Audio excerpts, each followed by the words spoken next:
Magandang araw mga kapatid, a blessed and beautiful day, brothers and sisters.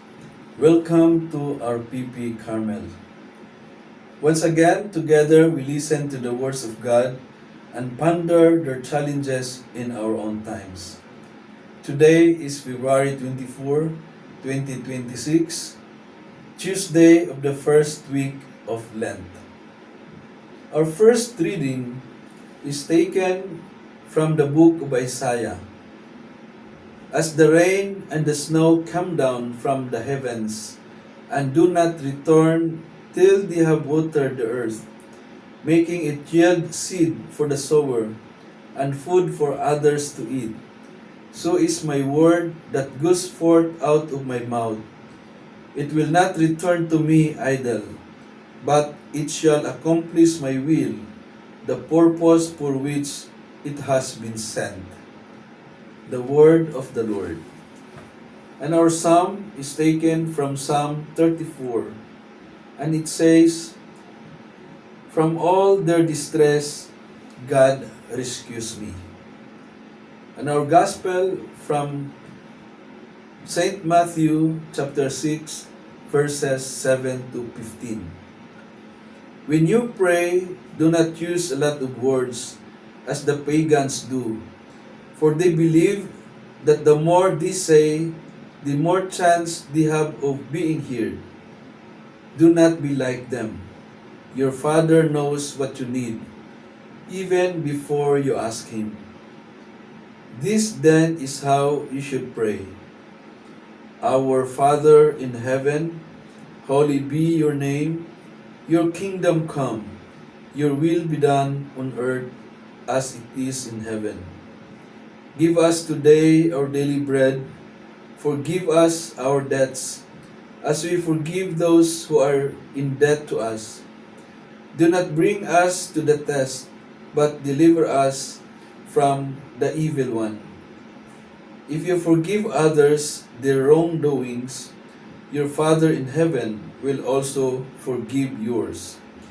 If you do not forgive others, then your Father will not forgive you. Our reflections for today. As we walk farther into Lent, the Lord draws us closer to His heart through prayer, not as a ritual disconnected from life, but as a powerful force that shapes and how we see our and serve our Lord. From the first reading of Isaiah, the prophet Isaiah promises that God's word shall not return to me empty, but shall accomplish what I purpose, and succeed in the thing for which I sent it. Like rain and snow that water the earth and bring forth life, God's word falls upon our hearts to bear fruit in action. Today, our world thirsts for this life-giving word. In places torn by division, where words of hatred and fear dominate in nations struggling with poverty, where hope feels scarce, in communities grappling with injustice, where systems seem unchangeable, God's word remains active, ready to bring renewal and transformation if we let it take root in us. From the Psalm. The psalmist testifies, "The Lord hears the cry of the poor." When we call out to God in truth, we find deliverance, and we discover that the Lord is close to those who are broken-hearted. This reminds us that prayer is never just about our own needs. It connects us to the suffering of all people.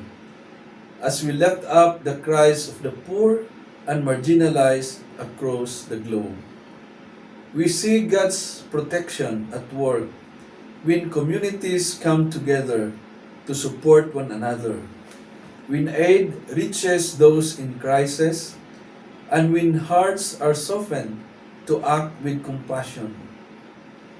Even in the face of great challenges, the Lord does not abandon His people.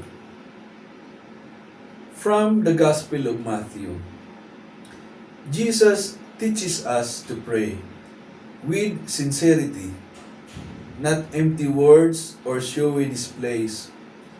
He gives us the Lord's Prayer, a model that begins with honoring God, then lifts us our deepest needs and the needs of others. Daily bread, forgiveness, deliverance from evil. In our world today, many lack even the most basic daily bread: food, water, shelter, and safety. Others carry heavy burdens of guilt and conflict, while still more face oppression and fear. When we pray the Lord's Prayer with open hearts, we cannot help but be moved to act, to share what we have with those who lack, to extend forgiveness that heals division, and to stand against forces that harm our global family. Jesus also links our prayer to our actions. Forgive us our trespasses, as we forgive those who trespass against us. In a world marked by conflict and resentment between nations, religions, and communities, this call to forgiveness is both radical and necessary for healing. So, brothers and sisters, Lent calls us to deepen our prayer life, but not as an escape from the world's struggles. True prayer opens our eyes to the needs around us and to empower us to be part of God's work of renewal. When we pray, we align our hearts with God's purpose, that all people might have life in fullness. We must ask ourselves, does my prayer change me? Does it move me to respond to the cries of people in distant lands and in my own community? God's word does not return empty, but it needs willing hearts and hands to bring its purpose to pass. Brothers and sisters, may this Lent strengthen our prayer, unite us to the needs of our world, and empower us to be instruments of God's love, justice, and forgiveness. In the name of the Father, and of the Son, and of the Holy Spirit. Amen.